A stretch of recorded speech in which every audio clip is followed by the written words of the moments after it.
magaalada Hargeysa ee caasimadda Somaliland waxaa soo gaaray ufuud ka soconaya caalamka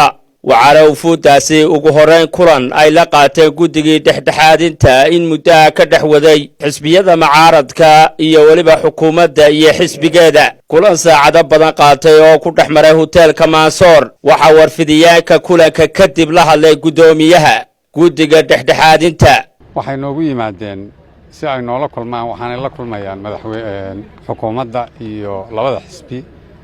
ay la kulmayaan annaga maanta la kulannay waxaanu ka wada hadalay mahadnaqeen hawshii aan ku jirnay ee dhexdhexaadinta inay jecel yihiin inay Somaliland nabadgelyo ku waarto dhinaca kale guddiga ayaa sheegay inay u mahadnaqayaan xisbiyada iyo waliba madaxweynaha Somaliland oo ay ku amaaneen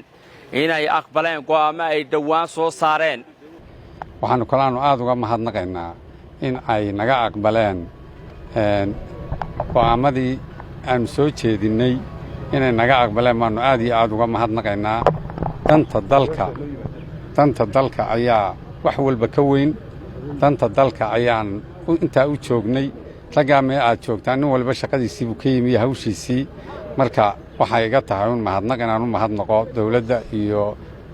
xisbiyada mucaaradka aanu aad iyo aad ugu mahadnaqaynaa xisbiyadii mucaaradka ahaa iyo xukuumadii iyo madaxweynaha iyo xukuumaddiisa oo dhan waan u mahadnaqaynaa ee naga aqbalay